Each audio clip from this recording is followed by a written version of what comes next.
Thanks for watching. Today I'm going to show you how you can make your very own Axial SCX6 Gladiator. Hooray! Hooray for everything!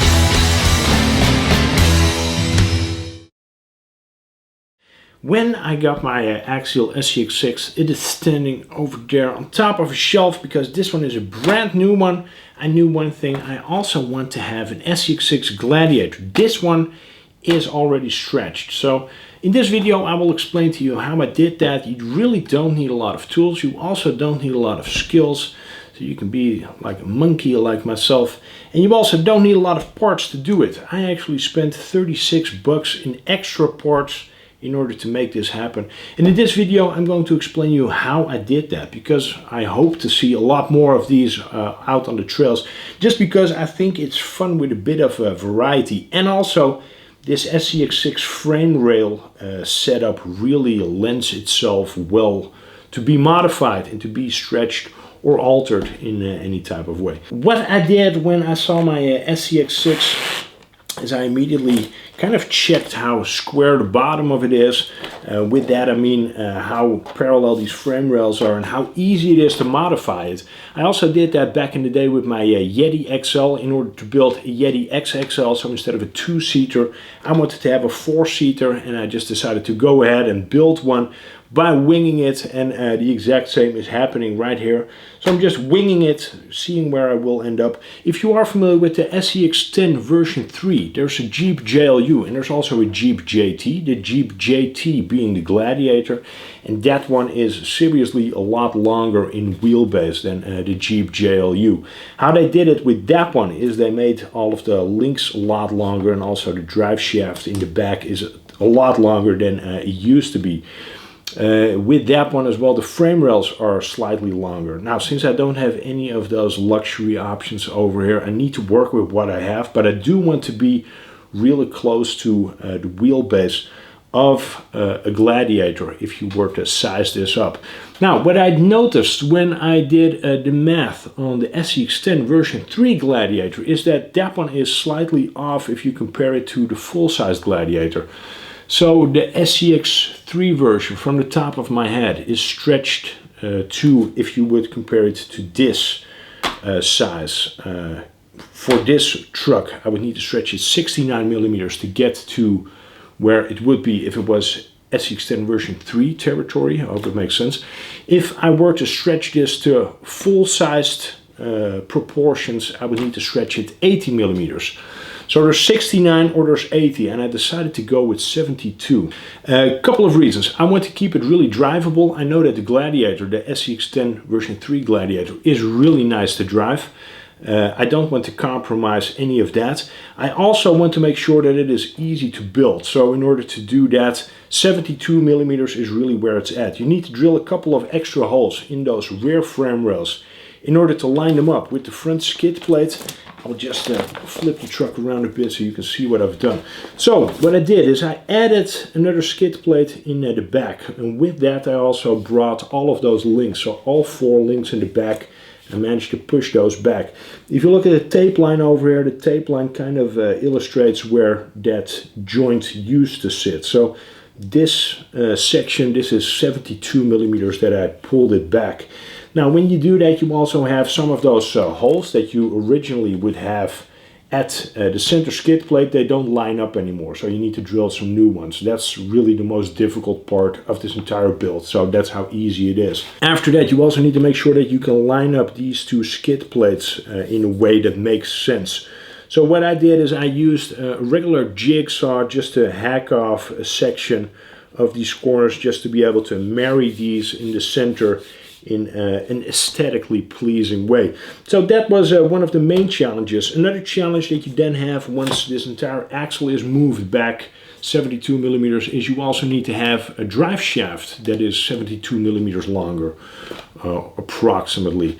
So that splined section, that won't cut it anymore. If you look at the front, this is the splined center that sits inside of those upsized or upscaled wild bore drive shafts.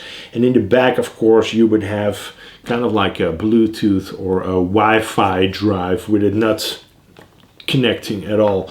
So in order to do that, you need to create your own. Now that's really simple. You order one of those extra drive shaft sets.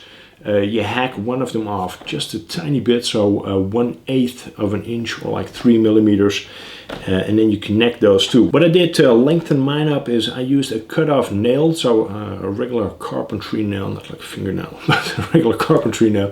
I put that in the center of those drive shafts, so of those splined sections, and I also checked out if I could cut off some of these sleeve sections that sit on the outside and somehow use that to reinforce the center. So you have all the parts that you need in one of those drive shaft sets in order to make this happen. So I glued all of this up and basically ended up with a splined section that is longer the way that I need it to be, and also in full compression. It doesn't bind up or anything. It all works really well. To top it off for this week, I also added some different rims. So these rims, these are from Spec RC. These are the plastic licensed black Rhino rims that you would find with the SCX6. I want to have some more detail and also some more weight in mind. So these are Spec RC machined rims. They look amazing. I still need to add the center cap, but for now, just to see where it's at and how far along I've come in building this. So far so good. Then of course the next thing that you need to worry about is the body. There's a lot of headaches that come with this body. I'm starting off with a clear one for this build.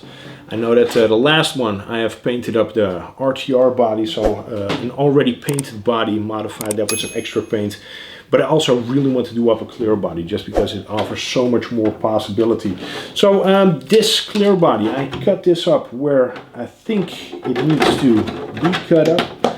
So this is hacked up right behind the internal roll cage, right behind where the struts go down and connect to the interior panel. I still want to have the interior panel. I also still want to have the majority of that inside roll cage. But I also want to have something that eventually will look Gladiator-esque. I won't be having the bed section, of course, so here I need to really become creative and cook something up. So what I think I'll end up doing is making kind of like a utility bed or like a flat bed, something that I can also put some different stuff on top of, using either my 3D printer or a CNC machine to fabricate some stuff. I still have this rear section as well. I'm not sure to what extent I want to use that, but also if I put both of these portions on top of these extended chassis rails and on this extended chassis, you will hopefully be able to see how much I've extended it. So this should give you a bit of an idea. Again, this is really easy to do. You do end up with a really reliable truck that, well, if I say so myself, it could be factory like this. Something that is a lot of fun as well. Something that also would accommodate, for example, some FG bodies if you want to get creative. So if you have the means to do so, just pull those frame rails apart and see what you can come up with to make it look a bit different. This will be like a brief video series. This is part one of me building an Axial SCX6 on a budget.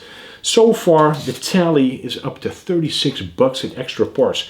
I'll make sure that all of the links to all of the parts that I've showed, so those Spec RC rims, the clear body, the Axial SCX6, and also these additional parts, that they are in the video description box, so you can check them out. If you have not subscribed yet, please do. If you have any questions, let me know. If you have any ideas for a paint scheme as well, let me know, and I hope I will see you in the next video. Take care and have fun. Bye-bye.